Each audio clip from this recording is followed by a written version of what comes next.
Hello everyone, इस video में हम लोग डिस्कस करेंगे दिस कीवर्ड के बारे में, जो कि जावास्क्रिप्ट के बहुत ही इम्पॉर्टेंट कॉन्सेप्ट है। तो दिस कीवर्ड के बारे में डिस्कस करने से पहले हमें एक बार ऑब्जेक्ट को समझना होगा, ताकि हम जान सकें कि दिस कीवर्ड का जो एक्चुअल फंडामेंटल्स है वो काम कैसे करता है। जावास्क्रिप्ट एक ऑब्जेक्ट ओरिएंटेड लैंग्वेज है, तो जावास्क्रिप्ट में सारी चीज़ें ऑब्जेक्ट होती हैं। तो अगर हम किसी भी तरीके के फंक्शंस बनाते हैं या ऑब्जेक्ट बनाते हैं, तो मेमोरी में एक तरीके का हमें ऐसा ब्लॉक बनता है। तो जो पहला ऑब्जेक्ट होता है जावास्क्रिप्ट में, जो डिफ़ॉल्ट ऑब्जेक्ट होता है, उसको हम कहते हैं विंडो स्कोप, यानी वो एक विंडो स्कोप का ऑब्जेक्ट है। तो अगर मैं यहाँ पे इसको नाम लिखूँ तो ये एक विंडो स्कोप का ऑब्जेक्ट है। उसके बाद जब भी हम किसी तरीके के फंक्शंस को बनाते हैं तो वो भी एक ऑब्जेक्ट बनता है। वैसे ही अगर हम ऑब्जेक्ट बना रहे होंगे किसी दूसरे तरीके के, तो एक और ऑब्जेक्ट का फॉर्मेशन होगा और इस ग्लोबल ऑब्जेक्ट पे हमें वो मेमोरी बनती हुई दिखेंगी। अब इसका कॉन्सेप्ट यहीं से स्टार्ट होता है। जब भी हम ऑब्जेक्ट बनाते हैं तो उसको रेफर करने के लिए एक कीवर्ड देता है जावास्क्रिप्ट, जिसका नाम है दिस। यहाँ पे जो दिस है वो इस पर्टिकुलर ऑब्जेक्ट का स्कोप डिफाइन कर रहा होता है। उसी तरीके से जो सेकेंड डायग्राम है उसका दिस इस ऑब्जेक्ट के पर्टिकुलर स्कोप को डिफाइन कर रहा होता है। तो जब भी हम दिस कीवर्ड की मदद से कोई ऑब्जेक्ट बनाते हैं तो वो एक पर्टिकुलर मेमोरी ब्लॉक यानी एक पर्टिकुलर ऑब्जेक्ट को रेफर कर रहा होता है। तो आइए चलते हैं अपने कोड एडिटर पे और देखते हैं कि दिस कीवर्ड कैसे वर्क कर रहा होता है और कैसे हम इस पर्टिकुलर ऑब्जेक्ट की मेमोरी को रिप्रेजेंट कर रहे होते हैं या उसकी वैल्यू को हम एक्सेस कर रहे होते हैं। तो मैं यहाँ पे अगर कोड एडिटर की बात करूँ तो इस पे मैंने एक ऑब्जेक्ट बनाया है जिसका नाम है टेस्ट ऑब्जेक्ट। इसमें मैंने दो चीज़ें रखी हैं, एक है डेटा और एक है मेथड। डेटा एक ऑब्जेक्ट है, ऑब्जेक्ट के अंदर ऑब्जेक्ट है, उसमें कुछ प्रॉपर्टीज़ एंड वैल्यूज़ हैं। उसके बाद एक मेथड है जिसका नाम है टेस्ट, उसमें मैंने एक सिंपली कंसोल डॉट लॉग लगा के रखा है। तो यहाँ पे मैंने इस मेथड को कॉल कर रखा है, जैसे यहाँ पे मैंने टेस्ट ऑब्जेक्ट के अंदर टेस्ट मेथड को कॉल कर रखा है। तो अगर मैं इस फंक्शन को रन करूँ, तो मैंने जैसे इस फंक्शन को रन किया तो वैसे ही हमें एक ऑब्जेक्ट प्रिंट होकर दिख रहा है, जिसमें एक डेटा ऑब्जेक्ट ऑलरेडी प्रिंटेड है और उसके बाद यहाँ पे टेस्ट जो कि एक फंक्शन है वो भी प्रिंटेड है। उसके बाद मैंने यहाँ पे रिटर्न किया है दिस कीवर्ड को ही। तो दिस कीवर्ड जो रिटर्न किया है मैंने, उस ऑब्जेक्ट को रिटर्न कर रहा है। ये यहाँ पे हो पाता है स्कोपिंग के कारण, क्योंकि यहाँ पे जो दिस का स्कोप है वो स्कोप होता है टेस्ट ऑब्जेक्ट का। यानी जब टेस्ट ऑब्जेक्ट के अंदर जितने भी मेथड्स होंगे उसके अंदर जो भी दिस कीवर्ड होगा वो उस पर्टिकुलर टेस्ट ऑब्जेक्ट को रिप्रेजेंट करता है।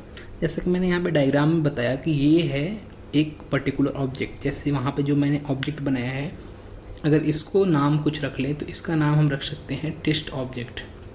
तो जैसे इसमें अगर मैं कुछ लिख लूँ तो टेस्ट OBJ, ये है एक टेस्ट ऑब्जेक्ट जिसका एक पूरा का पूरा मेमोरी ब्लॉक है, पूरा का पूरा सेक्शन है। इसके अंदर मैंने और भी चीज़ें बनाई हुई हैं, जैसे यहाँ पे डेटा और टेस्ट। तो अब जब भी मैं दिस की बात करूँगा इस पर्टिकुलर ऑब्जेक्ट में, तो मैं बात कर रहा हूँ इस पर्टिकुलर ब्लॉक के बारे में। इस ब्लॉक के जो भी मेंबर्स, प्रॉपर्टीज़ हैं, वैल्यूज़ हैं एंड मेथड्स हैं, उसकी बात कर रहा हूँ। तो जिसके कारण ये पर्टिकुलर ऑब्जेक्ट रिटर्न कर रहा है यहाँ पे। लेकिन अगर मैं फंक्शन की बात करूँ तो फंक्शन में ये दिस का बिहेवियर कैसे वर्क कर रहा होता है। तो अगर मैं इस लाइन को कमेंट करूँ और मैंने यहाँ पे एक और कोड लिख रखा है, जैसे आप देख सकते हो कि मैंने यहाँ पे एक T2 फंक्शन बनाया है और उसके अंदर से मैंने एक रिटर्न किया है दिस। यहाँ पे जो इसका बिहेवियर है वो दो चीज़ों पर निर्भर करता है।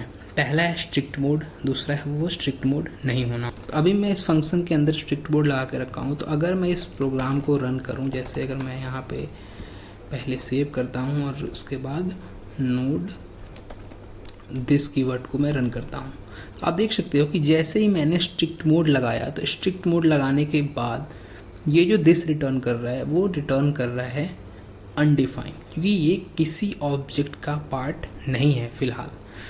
तो फंक्शन के अंदर हम जब दिस लगाते हैं, यानी जो नॉर्मल फंक्शन है इसके अंदर अब दिस कीवर्ड यूज़ कर रहे होते हैं, तो ये एक अनडिफाइंड रिटर्न करता है। लेकिन उसी केस में अगर मैं यूज़ स्ट्रिक्ट को हटा दूँ, तो यहाँ पर मैं इसको कमेंट कर दिया और उसके बाद मैं आपको दिखाऊं तो ये एक रिटर्न करता होता है ऑब्जेक्ट। जैसे मैंने स्ट्रिक्ट मोड को हटा दिया वैसे ही ये दिस जो होता है वो ग्लोबल दिस को डिफाइन करने लगता है। यानी इस केस में जो मेरा नोड इन्वायरमेंट है ये दिस जो है ये ग्लोबल नोड इन्वायरमेंट को डिनोट करने लगा। तो अगर मैं डायग्राम से मैं बताऊं तो ये फॉर एग्जांपल एक फंक्शन है।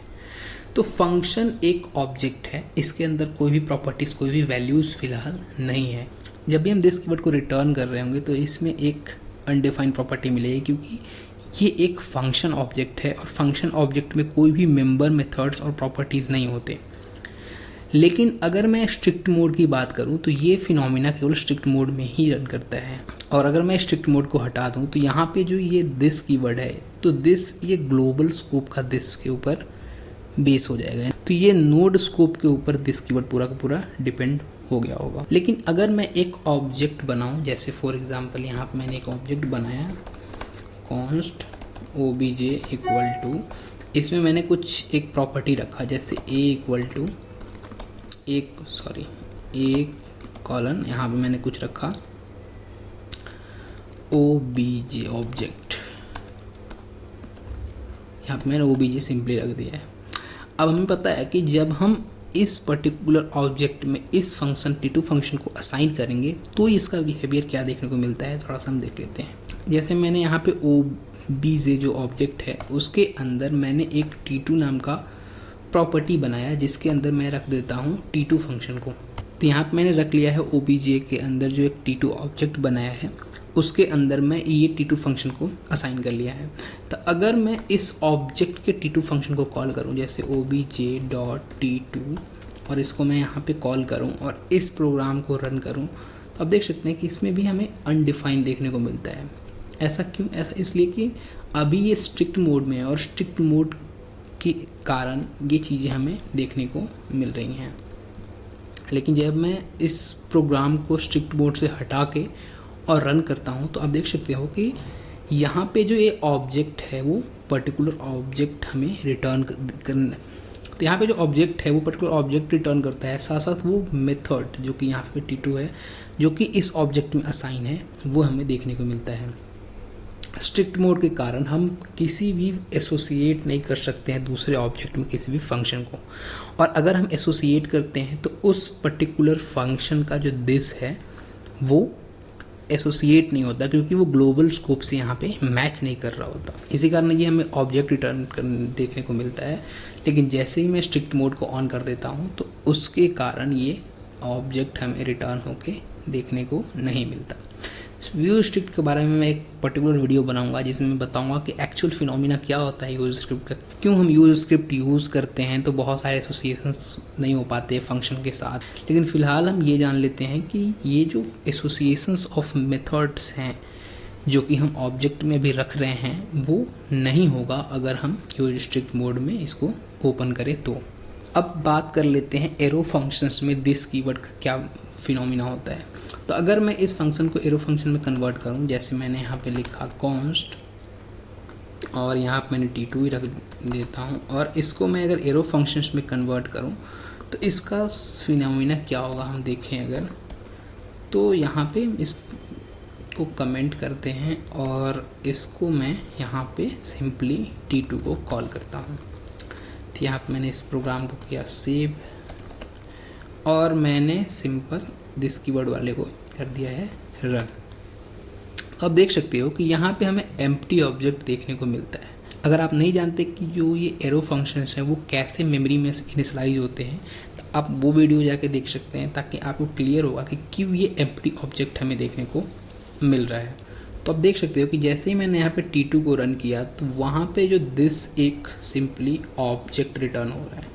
ये जो दिस है यहाँ पे वो एक ग्लोबल दिस को रिप्रेजेंट कर रहा होता है। यानी अगर मैं डायग्राम से समझाऊँ तो इस पर्टिकुलर एरो फंक्शंस को अगर मैं ले लूँ, यहाँ पे ये एरो फंक्शंस हैं, तो इस एरो फंक्शंस का जो दिस है वो इस विंडो स्कोप या नोड स्कोप के दिस के इक्विवेलेंट होगा, यानी दोनों इक्वल होंगे। तो अगर मैं आपको दिखाना चाहूँ तो T2 एक फंक्शन है जो कि ये दिस रिटर्न कर रहा है यहाँ पे, और उस दिस को मैंने कंपेयर किया हुआ है इस फाइल वाले दिस के, यानी ये ग्लोबल स्कोप के दिस के साथ। और इस प्रोग्राम को अगर मैं रन करता हूँ तो यहाँ पे हमें देखने को मिलता है ट्रू।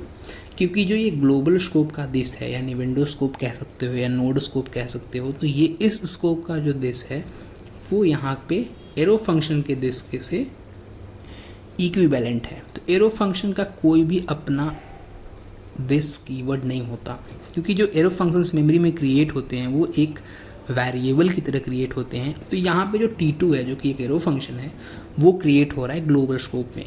तो इसका जो दिस है यानी T2 का दिस, ये इक्विवेलेंट होगा इस जो विंडो स्कोप के दिस के।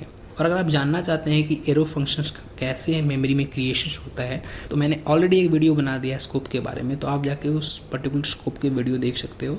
उसमें मैंने आपको बताया है कि ये एरो फंक्शंस एक्चुअल में क्रिएट कैसे होता है। अब एक सिनेरियो और ले लेते हैं कि हम एक फंक्शंस को क्रिएट करेंगे जो कि एक कंस्ट्रक्टर की तरह वर्क करेगा, और उस कंस्ट्रक्टर में कैसे ये दिस कीवर्ड वर्क कर रहा होगा।